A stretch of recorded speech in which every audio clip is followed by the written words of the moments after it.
નમસ્કાર. લાસ્ટ આપણે પાઠમાં જોયું હતું કે ભારત સ્થાન, કદ અને વિસ્તાર. તો આપણે અહીંયા નકશામાં જોઈ શકશું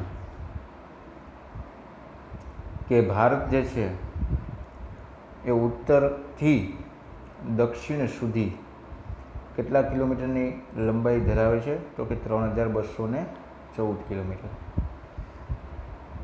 હવે લઈએ આપણે પશ્ચિમથી પૂર્વ તરફ.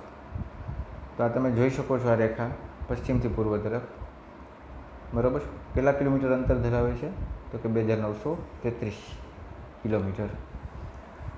કર્કવૃત્ત રેખા, આ જે દેખાય છે એ કર્કવૃત્ત, બરાબર છે. તો એ કર્કવૃત્ત રેખા જે છે એ ભારતની મધ્યમાંથી પસાર થાય છે. બીજી બાબત, આપણે અક્ષાંશવૃત્ત, રેખાંશવૃત્ત વિશે જોયા હતા. તો આ જે આડી રેખા છે આ તમે જોઈ શકો છો, કેટલી છે? 8 અંશ, બરાબર છે. તો દક્ષિણના છેડેથી ચાલુ કરીએ, જો નીચે વિષુવવૃત્ત આવતી હતી એટલે 0, પછી 1 2 3 4 5 6 7 8, એટલે ભારત ઉત્તર પૂર્વ ગોળાર્ધમાં આવેલો દેશ છે.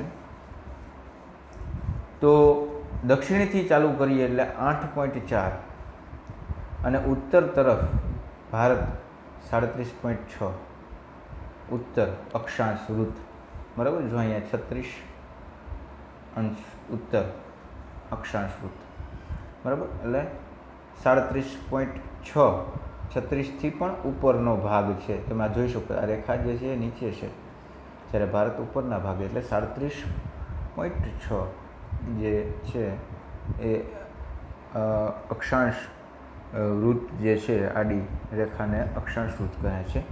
જે કાલ્પનિક પૃથ્વીની સપાટી પર કાલ્પનિક આડી રેખાઓ, જેને અક્ષાંશ વૃત્ત કહેવામાં આવે છે. બીજી બાબત જોઈએ તો કે ભાઈ રેખાંશ વૃત્ત.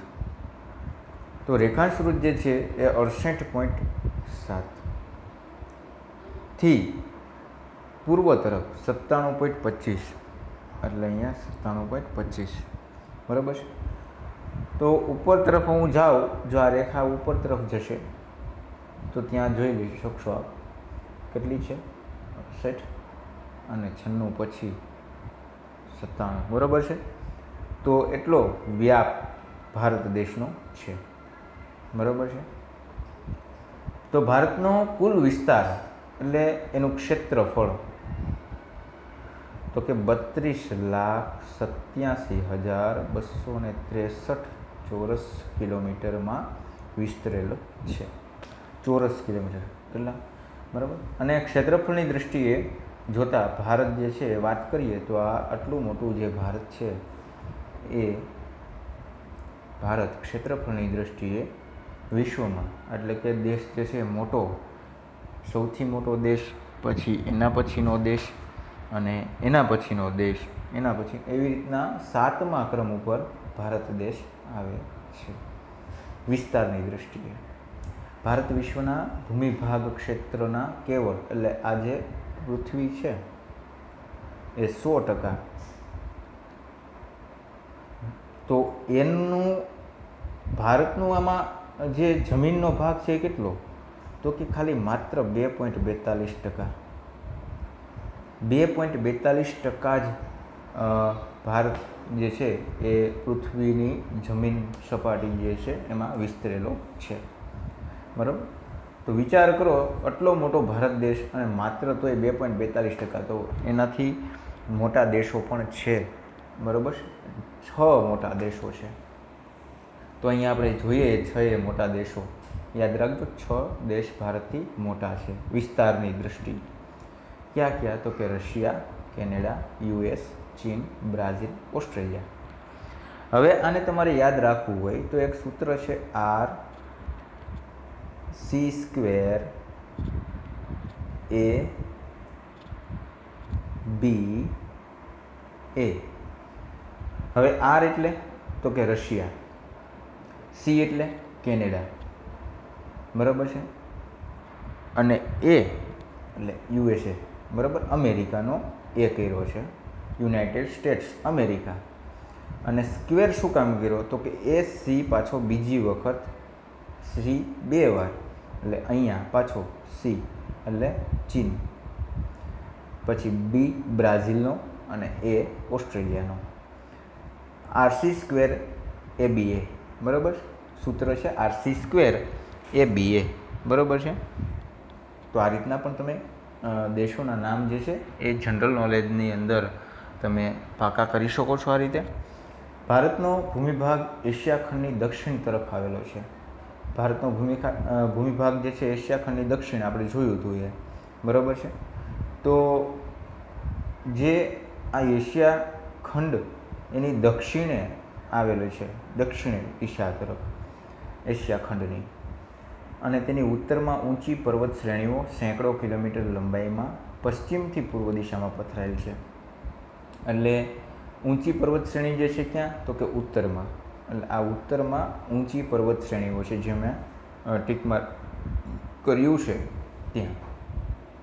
क्यांथी तो कि पश्चिम भागथी पूर्व दिशा तरफ ए पथरायेली छे અને એના કારણે तिब्बत तथा चीन સાથે આવન જાવન કેવળ ઊંચાઈએ આવેલા પર્વતીય ઘાટ મારફતેથી જ શક્ય છે। દક્ષિણમાં ભારતીય દ્વીપકલ્પની પૂર્વમાં બંગાળની ખાડી, દક્ષિણમાં જે ભારતીય દ્વીપકલ્પની પૂર્વમાં શું આવ્યું તો કે બંગાળની ખાડી। તો આ જે ભાગ છે એ દ્વીપકલ્પ કહેવાય બરાબર છે। હું અહીંયા બીજો કલર જે છે એ લઈ લઈશ જેથી કરીને તમને વધારે ખ્યાલ આવશે। આ જે ભાગ છે એ દ્વીપકલ્પ પ્રદેશ છે। શું કામ? કારણ કે એની ત્રણેય બાજુ દરિયા કિનારો આવેલો છે। તો તેની આ બાજુએ બંગાળની ખાડી તમે જોઈ શકો છો। પશ્ચિમ બાજુ વાત કરીએ તો શું આવ્યું છે તો કે અરબ સાગર આવેલ છે, બાજુ બંગાળની ખાડી છે બરાબર। અને દ્વીપકલ્પ આને આપણે કહેતા હતા બરાબર છે। આ જે છે એ દ્વીપકલ્પ, આ કિનારાનો ભાગ કહેવાય। तो क्या तो कि भाई पूर्व में बंगाळनी खाड़ी, पश्चिमे अरब सागर, दक्षिण में हिंद महासागर आवेलो छे बराबर है। तो आ समुद्रनो जलमार्ग तरीके उपयोग थाय छे। जमीन मार्गो पर्वतीय अवरोधोथी घेरायेल होवा छतां भारते बहारथी आगमन थयेला सांस्कृतिक तत्वोने स्वीकार्या छे अने तेओ भारतीय समाजमां भળી गया छे। घણા બધા જાતિના લોકો બહારથી એ અહીંયા ભારતમાં રહેવા માટે આવ્યા છે અને એના સાંસ્કૃતિક તત્વોને સ્વીકાર્યા છે અને ભારત સાથે રહેવા લાગ્યા, સમાજ સાથે ભળી ગયા છે। ભારત પૂર્વ ગોળાર્ધમાં મોકાનું સ્થાન ધરાવે છે। આ પ્રશ્ન જે છે એ ઘણી વખત પૂછાતો હોય છે, ખાસ યાદ રાખજો। પૂર્વ ગોળાર્ધમાં મોકાનું સ્થાન ધરાવે છે એવું પણ પ્રશ્ન પૂછાય તો કારણ જણાવો। અને તેનું વ્યૂહાત્મક મહત્ત્વ પણ વિશેષ છે, જેમાં પ્રાચીન કાળમાં પરસ્પર સંબંધોને વિકસાવવામાં સમુદ્રનું મહત્ત્વપૂર્ણ યોગદાન રહ્યું છે। શું કામે વ્યૂહાત્મક મહત્ત્વ તો કે ભારત દેશની ત્રણેય બાજુ આમ જોવા જઈએ ને તો આ બાજુ બધે દરિયા કિનારો છે। તો પશ્ચિમી દેશો જે છે આ બધા પશ્ચિમી દેશો એ વેપાર માટે પૂર્વના દેશો સાથે વેપાર કરે તો એને ફરજિયાત આ અરબ સાગરમાં થઈને જ પસાર હિન્દ મહાસાગરમાં અરબ સાગરમાં થઈને હિન્દ મહાસાગરમાં થઈને પસાર થવું પડતું અને બીજા દેશમાં પૂર્વના દેશોમાં જઈ શકતા। તો આપણે મધ્યમાં આવીએ છીએ, વચ્ચે। તો વેપાર વાણિજ્ય માટે આપણો દેશ ખૂબ અનુકૂળ કહેવાય બરાબર છે। એટલા માટે મોકાનું સ્થાન ધરાવે છે। તો જેમાં પ્રાચીન કાળમાં પરસ્પર સંબંધોને વિકસાવવામાં સમુદ્ર જે છે ને એનું મહત્ત્વપૂર્ણ યોગદાન રહ્યું છે। હિન્દ મહાસાગરના શીર્ષસ્થ સ્થાને ભારત આવેલો છે, એટલે આપણે નીચે જોઈએ છે આ હિન્દ મહાસાગર અને એનો ઉપરનો શીર્ષસ્થ એટલે ઉપરનો ભાગ બરાબર છે। તો કે ત્યાં એ ભારત દેશ આવેલો છે। પૂર્વ આફ્રિકા, પશ્ચિમ એશિયા, દક્ષિણ એશિયા તથા દક્ષિણ પૂર્વ એશિયાના દેશોની સાથે સમુદ્ર માર્ગો દ્વારા ભારતનો સંબંધ પ્રાચીન કાળથી રહ્યો છે। પરિણામે ભારતે આ દેશોની સાથે ઘનિષ્ઠ સાંસ્કૃતિક અને વ્યાપારિક સંબંધો પોતાના વિશિષ્ટ સ્થાન એના કારણે વિકસાવ્યા છે. હિન્દ મહાસાગરમાં કોઈપણ દેશની તટીય સીમા ભારત જેવી નથી. હિન્દ મહાસાગરમાં બીજા કોઈ પણ દેશની ભારત જેવી તટીય સીમા નથી. જો આપણને ત્રણેય બાજુ દરિયા કિનારો લાગુ પડે છે, બરાબર છે, અને બરાબર વચ્ચે આપણે આવીએ છીએ. તો આવી તટીય સીમા કોઈને નથી મળી. ભારતના મહત્ત્વના સ્થાનના કારણે એક મહાસાગરનું નામ એટલે કે હિન્દ મહાસાગર એના નામ પરથી રાખવામાં આવ્યું છે. હિન્દ પરથી હિન્દ મહાસાગર. આંતરરાષ્ટ્રીય જળમાર્ગો પર ભારતનું સ્થાન પણ ઘણું બધું મહત્ત્વનું છે. ઈસવીસન 1869માં સુએઝ નહેર શરૂ થવાથી ભારત અને યુરોપ વચ્ચેનું અંતર આશરે 7000 કિલોમીટર ઘટી ગયું. તમે અહીંયા જોઈ શકો છો સુએઝ નહેર. તો કે ભાઈ એ સુએઝ નહેર જે છે એના કારણે 7000 કિલોમીટરનું અંતર જે ઘટી ગયું છે ભારત આવવા માટેનું. અહીંયા સુએઝ નહેર છે, બરાબર. તો અહીંયાથી ભારત આવવા માટે જવું પડે છે, બરાબર છે. તો એ સુએઝ નહેરના કારણે એ ઘણું બધું અંતર જે છે એ ઘટી ગયું. કેટલું? તો કે 7000 કિલોમીટર જેટલું. પૂર્વ તથા દક્ષિણ પૂર્વ એશિયા અને ઓસ્ટ્રેલિયાથી આફ્રિકા તથા યુરોપને સાંકળતા જળમાર્ગો હિન્દ મહાસાગર થઈને જાય છે. પૂર્વ તથા દક્ષિણ પૂર્વ એશિયા અને ઓસ્ટ્રેલિયાથી આફ્રિકા તથા યુરોપને સાંકળતા જળમાર્ગો હિન્દ મહાસાગર થઈને જ જવું પડે. દક્ષિણ આફ્રિકા થઈને આવતા જળમાર્ગ તથા સુએઝ જળમાર્ગ ભારત પાસેથી પસાર થાય છે. એ જ માર્ગ દ્વારા ઇન્ડોનેશિયાની મલાક્કા સામુદ્રધુની થઈને પેસિફિક મહાસાગર પસાર કરીને કેનેડા તથા યુએસ પહોંચી શકાય છે. તમે અહીંયા મલાક્કા સામુદ્રધુની જે છે એ પણ જોઈ શકશો, બરાબર છે. એ તમે નકશાની અંદર શોધવાનો પ્રયત્ન કરજો, બરાબર છે. તો અહીંયાથી તમારે પૂર્વ બાજુ જઈ શકાય અને જાપાન છે, ચીન છે, અહીંયા ફિલિપિન્સ છે, બેંકોક છે, મલેશિયા છે, સિંગાપુર છે, અહીંયાથી આ બાજુ પણ જઈ શકાય છે. યમન, આમાન છે, Saudi Arabia, Syria, Jordan, Turkey, Sudan, Ethiopia, Uganda, Kenya, Tanzania, Somalia. તો ત્યાં બધે જે છે એ વેપાર થઈ શકતો હતો. તો અહીંયા એ ઇન્ડોનેશિયાની મલાક્કા સામુદ્રધુની થઈને પેસિફિક મહાસાગર પસાર કરીને કેનેડા તથા યુએસ પહોંચી શકાય. એટલે અહીંયા તમે પેસિફિક મહાસાગર જોઈ શકો છો, બરાબર છે. તો એ સામુદ્રધુની કોને કહેવાય? હવે એ શબ્દનો અર્થ તમને સમજાવી દઉં. સામુદ્રધુની એને કહેવાય કે જ્યાં દરિયો આવેલો હોય અને વચ્ચે બીજો દરિયો જે છે એને જોડતી એક કિનારાનો ભાગ કેવો હોય, તો ત્યાં તમે રેતી જોઈ શકો પાણીની નીચે, અને ફરતે આવી રીતના બનેલી હશે પટ્ટી. તો ત્યાં છીછરું પાણી હોય. અહીંયા દરિયો અને અહીંયા પણ દરિયો, અને વચ્ચે એક છીછરું પાણી આવી જાય જ્યાં તમે આ પટ્ટી જે છે જોઈ શકો છો. તો એ જે છે એ સામુદ્રધુની કહેવામાં આવે છે. બે દરિયાને જોડતી વચ્ચે પાતળી પટ્ટી જ્યાં પાણીનો ભાગ છીછરો હોય છે, તો એ સામુદ્રધુની કહેવાય. બે દરિયાને જોડે છે. ભારતનો સંપર્ક વિશ્વના અનેક દેશો સાથે સદીઓથી છે. વસ્તુઓનો અને વિચારોનું આદાન પ્રદાન પ્રાચીન કાળથી થઈ રહ્યું છે. વસ્તુનું પણ આદાન પ્રદાન ભારતનું પ્રાચીન સમયથી લોથલ વિશે પણ તમે જાણ્યું હશે, બરાબર છે. ત્યાં જળમાર્ગ દ્વારા વસ્તુઓની, વિચારોની આપ-લે પણ થતી હતી. ઘણા બધા બહારના દેશોના લોકો ભારત આવતા હતા, ઘણા બધા લોકો અહીંયાથી બહાર જતા હતા. વસ્તુની પણ આપ-લે થતી હતી, એમ સાથે સાથે વિચારોની પણ આપ-લે થતી હતી. આ જ પ્રમાણે ઉપનિષદોના વિચાર છે, જે વેદ તમે 4 ઋગ્વેદ, યજુર્વેદ, અથર્વવેદ, સામવેદ એના વિશે અભ્યાસ કર્યો છે, અને એમાંથી જ ઉપનિષદો લખાણા છે. તો ઉપનિષદોના વિચારો, રામાયણ અને પંચતંત્રની વાર્તાઓ, ચિકિત્સા પદ્ધતિ એટલે કે જે પહેલાંના સમયમાં સારવાર, જેમ અત્યારે ડૉક્ટર કરે છે એમ ચિકિત્સા જે છે કરવામાં આવતી, તો ભારતીય અંક અને દશાંશ પદ્ધતિ વગેરે વિશ્વના વિભિન્ન ભાગો સુધી પહોંચી શક્યા છે. હવે ભારતના પાડોશી દેશો વિશે જોઈએ તો દક્ષિણ એશિયામાં ભારતનું એક મહત્ત્વપૂર્ણ સ્થાન છે. ભારતમાં અહીંયા એક સુધારો કરી લેજો, 29 રાજ્યો છે. દિલ્હીનું રાજ્ય એક રાષ્ટ્રીય રાજધાની છે, બરાબર છે. રાષ્ટ્રીય રાજધાની કઈ તો કે આપણે દિલ્હી. અને 7 સંઘ શાસિત પ્રદેશ એટલે કેન્દ્ર શાસિત પ્રદેશ, બરાબર છે. 7 સંઘ શાસિત પ્રદેશ છે. આટલું જાણવું ગમશે તમને કે 2 જૂન 2014ના રોજ તેલંગાણા તેના માતૃ રાજ્ય આંધ્રપ્રદેશમાંથી નવું રાજ્ય બન્યું. આંધ્રપ્રદેશમાંથી નવું રાજ્ય તેલંગાણા બન્યું. જો અહીંયા તમે જોઈ શકો છો, જે છે એ આંધ્રપ્રદેશ પહેલાં આ રીતના આખું હતું, બરાબર છે. એમાંથી તેલંગાણા અલગ પડ્યું, અલગ રાજ્ય.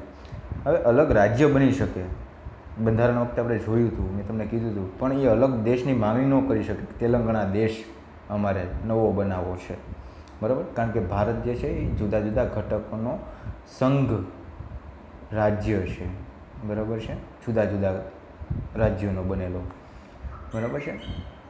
તો તથા પૂર્વની આપણે અહીંયા વાત કરીએ તો ભારતની જમીન સીમા ઉત્તર પશ્ચિમમાં પાકિસ્તાન, અહીંયા તમે પાકિસ્તાન જોઈ શકો છો ઉત્તર અને પશ્ચિમ ભાગે, અને અફઘાનિસ્તાન સાથે, અને ઉત્તર પૂર્વમાં એટલે ઉત્તર પૂર્વ, આ ઉત્તર અને આ પૂર્વ, ત્યાં ચીન, નેપાળ, ભૂતાન, બરાબર છે. સાથે તથા પૂર્વમાં મ્યાનમાર, તો મ્યાનમાર જો અહીંયા આવ્યું છે, આ પૂર્વ ભાગ છે, અને બાંગ્લાદેશ સાથે જોડાયેલ છે, બરાબર છે. બાંગ્લાદેશ છે અહીંયા આવેલ છે. તો આ રીતના જોડાયેલ છે સીમા. શેની તો કે ભારત દેશની, એની બોર્ડર ત્યાં આવેલી છે. ભારતની દક્ષિણી દિશામાં સમુદ્ર કિનારે આપણા પાડોશી દેશો શ્રીલંકા અને માલદીવ આવેલા છે. ભારત અને શ્રીલંકા પાલ્કની સામુદ્ર ધુની અને મન્નારના અખાત દ્વારા અલગ પડતા જોવા મળે છે. ભારત અને શ્રીલંકા, તો એ જે છે અહીંયા પાલ્કની સામુદ્ર ધુની આવેલી છે, બરાબર છે.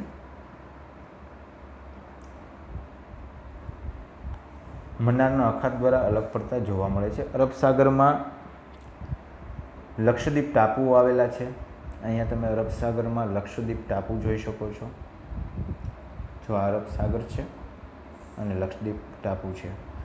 અને બંગાળની ખાડીના નીચેના ભાગે અંદમાન નિકોબાર ટાપુઓ આવેલા છે. આ એક ટાપુ નથી, ટાપુઓની શ્રેણી છે, બરાબર છે. શ્રેણી એટલે હરોળ. બંગાળની ખાડીમાં અંદમાન નિકોબાર ટાપુઓ આવેલા છે. આટલું જાણવું ગમશે, ખાસ યાદ રાખજો. મોસ્ટ આઈએમપી ક્વેશ્ચન, ભારતનો દક્ષિણતમ છેડો કયા નામે ઓળખાય છે? ઇન્દિરા પોઈન્ટના નામે. મોસ્ટ આઈએમપી, ઇન્દિરા પોઈન્ટના નામે ઓળખાય છે. વર્ષ 2004માં આવેલ સુનામીમાં જળમગ્ન થઈ ગયો હતો. આ સાથે અંદમાન નિકોબારના કેટલાક ટાપુઓ પણ સમુદ્રમાં નીચે ડૂબી ગયા, મતલબ પાણી જે છે વધી ગયું છે, બરાબર છે. સુનામી જે આવી હતી 2004માં ત્યાંની વાત છે. પણ આ મોસ્ટ આઈએમપી યાદ રાખજો. ભારતનો દક્ષિણતમ ભાગ જે છે, દક્ષિણતમ છેડો છે, ઇન્દિરા પોઈન્ટના નામથી ઓળખાય છે. તમને એકમ કસોટીમાં પૂછાઈ શકે છે. હવે ભૂસ્તરી રચનાની વાત કરીએ તો ભારતના વર્તમાન ભૂપૃષ્ઠનું સ્વરૂપ પૃથ્વીની ભૂસંચલન પ્રક્રિયા અને બાહ્ય હલનચલનનું પરિણામ છે. અત્યારે જે ભારત બન્યું ને એ ભૂપૃષ્ઠ જે તમને સ્વરૂપ દેખાય છે, પૃથ્વીની ભૂસંચલન એટલે પૃથ્વીના પેટર્નમાં જે પ્રક્રિયા થઈ બાહ્ય હલનચલનના પરિણામે છે. આ બંને પરિબળોની વિનાશક અને રચનાત્મક અસર જોવા મળે છે. પૃથ્વીની સંરચના વિશેની જાણકારી ખૂબ જ રોચક છે, તમને મજા આવે એવી છે કે પૃથ્વીની સંરચના આવી રીતે કેમ થઈ. પૃથ્વીનો ઉપરનો પોપડો, આ તમે પૃથ્વી જે છે જોઈ શકો છો, અને એનો ઉપરનો પોપડો જે છે એ એસ્થેનોસ્ફિયર્સ અર્ધદ્રવિત ખડકોની ઉપર તરી રહ્યો છે. આ ઉપરનો ભાગ જે છે એ અર્ધદ્રવિત જે ખડકો જે છે એના ઉપર તરી રહ્યો છે. પૃથ્વીના પેટાળમાં થતી કિરણોત્સર્ગી પ્રક્રિયાને પરિણામે ગરમી ઉદ્ભવે છે, જે દ્રવિત ખડકોમાં સંવહનિક તરંગો ઉત્પન્ન કરીને ભૂસપાટી તરફ જવાનો પ્રયત્ન કરે છે. ગરમી ઉત્પન્ન થાય એટલે વરાળ બને, વરાળ બને ઉપર તરફ જવાનો પ્રયત્ન કરે, બરાબર છે. કુકરની અંદર પણ તમે વાફવા કોઈ વસ્તુ મૂકી હોય છે તો કે વરાળ બનીને કયા બાજુ આવે તો કે ઉપર બાજુ.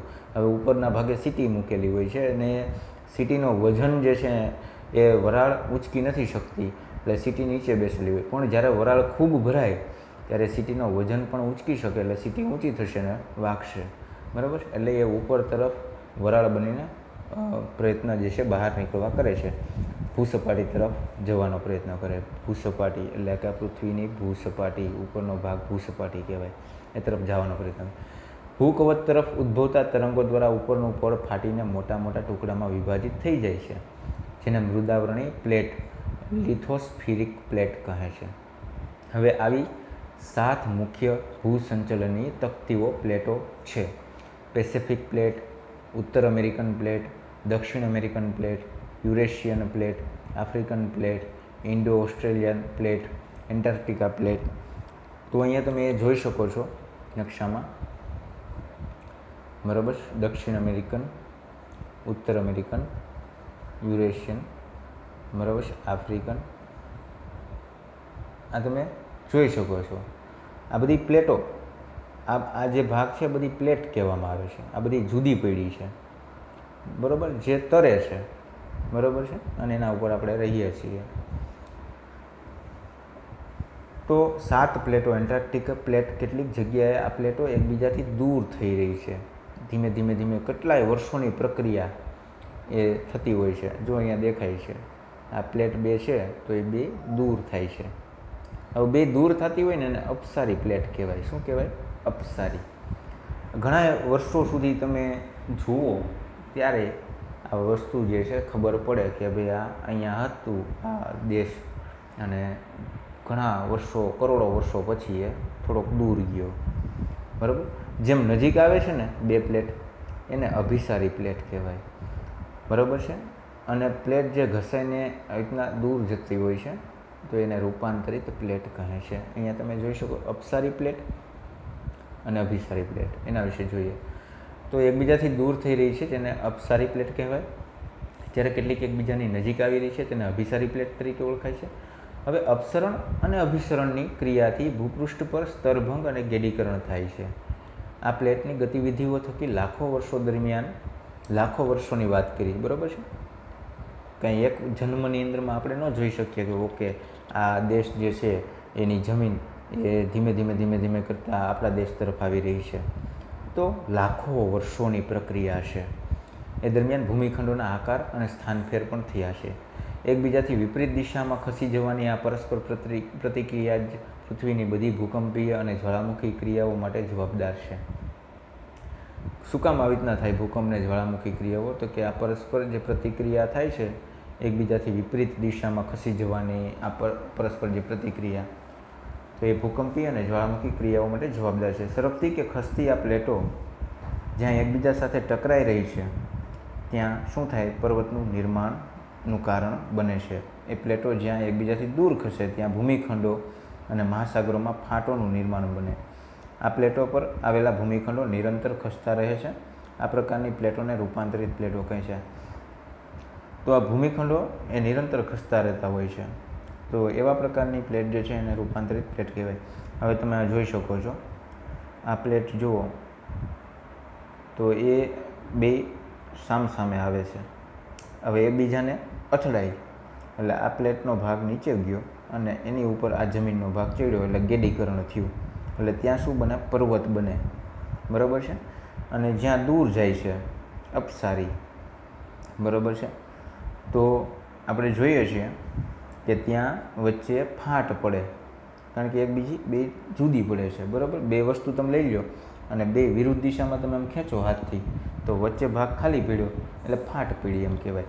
હવે 2ને એકબીજા સાથે તમે જોડવાનો પ્રયત્ન કરો એટલે એક ભાગ ઉપર ચડી જશે અને એક ભાગ નીચે રહેશે, બરાબર છે. તો એ ગેડીકરણ થયું કહેવાય, બરાબર. તો ભારત દેશ જે છે એ પણ આવી રીતના જ ઉત્તરનો ભાગ ત્યાં પર્વતો શું કામ બન્યા, પર્વતોની શ્રેણી શું કામ બની? તો કે ભારતનો જે ભાગ જે છે એ ગોંડવાના લેન્ડ નામનો, જે ભારત કરોડો વર્ષ પહેલાં ગોંડવાના લેન્ડ નામના પ્રાચીન વિશાળ ભૂમિખંડનો ભાગ હતો. આ વિશાળ ભૂમિખંડમાં આજના દક્ષિણ અમેરિકા, આફ્રિકા, ઓસ્ટ્રેલિયા, એન્ટાર્કટિકાનો સમાવેશ થતો હતો. કાળક્રમે એટલે સમય જતાં ગોંડવાના લેન્ડથી અલગ પડ્યો અને ઇન્ડો ઓસ્ટ્રેલિયન પ્લેટ એ ધીમે ધીમે ધીમે ધીમે ધીમે ધીમે ઉત્તર તરફ સરકવા લાગી. બરાબર, અને તે ઉત્તર ગોળાર્ધની ઘણી મોટી યુરેશિયન પ્લેટ સાથે લગભગ 5 કરોડ વર્ષ પહેલાં અથડાણી. એટલે Indo Australian plate Eurasian plate સાથે અથડાણી. બરાબર છે, ઇન્ડો ઓસ્ટ્રેલિયન અહીંયા જોઈ શકો છો, અને આ યુરેશિયન, અને આ ભારત. હવે આમાંથી એ ભારત છૂટું પડ્યું ઇન્ડો ઓસ્ટ્રેલિયનમાંથી, અને ટૂંકમાં એ ભાગ ભૂમિનો, અને ઉપર જતું હતું અભિસારી પ્લેટ, જેને કહીએ આપણે, વિરુદ્ધ દિશામાં જતી હતી, અને યુરેશિયન પ્લેટ સાથે ટકરાણી. એટલે આ ભાગ સાથે અહીંયા તમે જોઈ શકો છો, આ ભાગ પર્વતનો, તો ત્યાં અથડાણી, અને ત્યાં શું થયું, એક પ્લેટની ઉપર બીજી પ્લેટ આવી રીતના ચડી ગઈ. તમે જોઈ શકો છો, જો અહીંયા તમને બતાડે છે ને અભિસારી, તો આ એક પ્લેટ નીચે તરફ ગઈ અને ઉપર બીજી પ્લેટ ઉપર ચડી. એટલે આ જમીનની વાત છે, એ જમીન એવી રીતના ઉપર ચડી. એટલે યુરેશિયન પ્લેટ સાથે લગભગ 5 કરોડ વર્ષ પહેલાં ટકરાઈ હોવાનું મનાય છે. ઇન્ડો ઓસ્ટ્રેલિયન પ્લેટ અને યુરેશિયન પ્લેટના ટકરાવ થકી ટેથીસ સમુદ્રમાંથી હિમાલય પર્વત શ્રેણીનું નિર્માણ થયું. ટેથીસ સમુદ્ર ઉપર આવતો હતો અને ત્યાં હિમાલય પર્વત શ્રેણીનું નિર્માણ થયું. એટલે ત્યાં ગેડીકરણ થયું, પર્વતો બની ગયા, ભટકાણી, અથડાણી. એટલે બરાબર છે. હિમાલય પર્વત શ્રેણીની દક્ષિણે એક વિશાળ ખીણ બની, જેમાં સમય જતાં ઉત્તર દક્ષિણથી વહેતી નદીઓનો કાંપ ઠલવાણો. નદીઓ વહેતી હોય એટલે સાથે કાંપને ઘસડી લાવે. બરાબર છે. આ રીતે હિમાલય અને દ્વીપકલ્પી ઉચ્ચ પ્રદેશની વચ્ચે અત્યારનો ગંગાનો જે મેદાની પ્રદેશ બન્યો, તે દ્વીપકલ્પી ઉચ્ચ પ્રદેશના ઉત્તર પશ્ચિમ ભાગમાં એક વિસ્તૃત જ્વાળામુખી પ્રસ્ફોટન થયું, જેથી ઉચ્ચ પ્રદેશનો પશ્ચિમ ભાગ તૂટીને નિમજ્જિત થઈ ગયો, એટલે ડૂબી ગયો પશ્ચિમ ભાગ. બરાબર, ઉચ્ચ પ્રદેશનો, એટલે આ જે ભારત દેશ છે એનો આ પશ્ચિમનો ભાગ છે એ ડૂબી ગયો. એ નહીંતર આ પ્લેટ મોટી હતી, અહીંયા આ ભાગ ડૂબી ગયો છે જમીન પાણીમાં. બરાબર છે, જમીનનો ભાગ પાણીમાં ડૂબી ગયો છે. બરાબર છે. પશ્ચિમનો ભાગ કીધું અહીંયા, પશ્ચિમ ભાગમાં એક વિસ્તૃત જ્વાળામુખીનું પ્રસ્ફોટન થયું. તો પશ્ચિમ ભાગમાં ગુજરાત બાજુની વાત થાય છે, જેથી ઉચ્ચ પ્રદેશનો પશ્ચિમ ભાગ તૂટીને નિમજ્જિત થઈ ગયો, એટલે ડૂબી ગયો પાણીમાં. અને પરિણામે શેનું નિર્માણ થયું, એટલે પાણીમાં ડૂબી ગયો, એટલે પાણી ઉપર આવતું રહ્યું, એટલે અરબ સાગર તમે જોઈ શકો છો, ત્યાં એનું નિર્માણ થયું. આ નિમજ્જનને કારણે પશ્ચિમ ઘાટ વધારે સુસ્પષ્ટ થઈ ગયો, એટલે દેખાઈ શકે એવું. આમ ભારતીય ભૂખંડમાં અનેક વિવિધતા જોવા મળે છે. ઉત્તરમાં ઊંચી વિસ્તૃત પર્વતમાળા આવેલી છે, તેમાં ઉચ્ચ પ્રદેશો આવેલા છે. ઉત્તર બાજુની વાત કરું છું, શિખરો, ઘાટ વગેરે આવેલ છે. ઉત્તર ભાગના મેદાનોમાં ગંગા, યમુના, બ્રહ્મપુત્રા નદીઓ વહે છે. તેના કાંપથી આ મેદાનો રચાણા છે. ઉત્તર બાજુ એટલે મધ્યપ્રદેશનો જે ભાગ છે, ઉત્તર પ્રદેશનો જે ભાગ છે, બરાબર, ઉત્તરાખંડથી નીચેનો દિલ્હી બાજુનું વાત કરીએ તો અહીંયા તમે બતાવી જ દઉં, જેથી કરીને તમને ખ્યાલ પણ આવે. આ બધો જે છે એ કાંપ અહીંયા, કારણ કે નદીઓ અહીંયા વહે છે, બરાબર છે, એટલે કાંપ ત્યાં ઠલવાનો, બરાબર, ભેગો થયો, એટલે ખૂબ ફળદ્રુપ. બરાબર, પંજાબ છે, આ બધો ફળદ્રુપ છે વિસ્તાર, એટલે ત્યાં વાવેતર ખૂબ સારું થાય છે અને ખૂબ મબલખ પાક આવે છે. તો એ તટીય જે મેદાનો જે છે, બરાબર છે, કાંપથી આ મેદાનો રચાણા. દક્ષિણનો દ્વીપકલ્પીય પ્રદેશ પ્રાચીનતમ છે, એટલે પુરાણો, જૂનો. દક્ષિણ ભારતના ઉચ્ચ પ્રદેશની બે ધાર સ્વરૂપો પૂર્વ પશ્ચિમ છેડા ઉપર તટીય મેદાનો આવેલા છે. આમ ભારત વૈવિધ્યસભર ભૂપૃષ્ઠ ધરાવે છે. મિત્રો, આ પાઠ અહીંયા પૂરો થાય છે.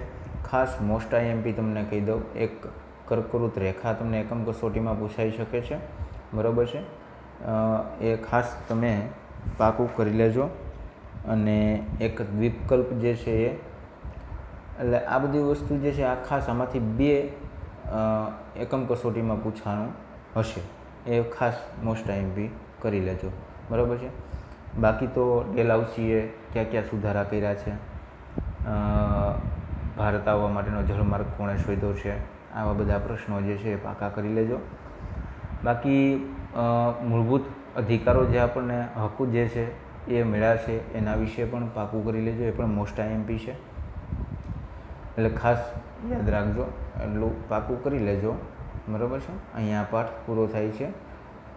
આશા રાખું છું પાઠમાં કોઈને કંઈ પ્રશ્ન નહીં હોય, ખૂબ સારી રીતે સમજાઈ ગયો હશે. હવે તમે જ્યારે પેપર એકમ કસોટીનું લખો છો ત્યારે ખાસ અહીંયા તમારે ઉપર એવું લખવું, એકમ કસોટી 2, અહીંયા તમારું નામ લખવું, તમારું ધોરણ, અહીંયા તમારો વિષય લખવો, વર્ગ લખવો, ગર્લ્સ જે છે એ વર્ગમાં આવે, બોયઝ છે એ બી વર્ગમાં આવશે, બરાબર છે. અને તારીખ અને વાર અને કુલ ગુણ ખાસ 25 માર્કની હોય છે, બરાબર. તો ઉપરનો જે ભાગ આપેલો છે જે કોરો ચોપડામાં, ત્યાં ખાસ લખવું, બરાબર છે.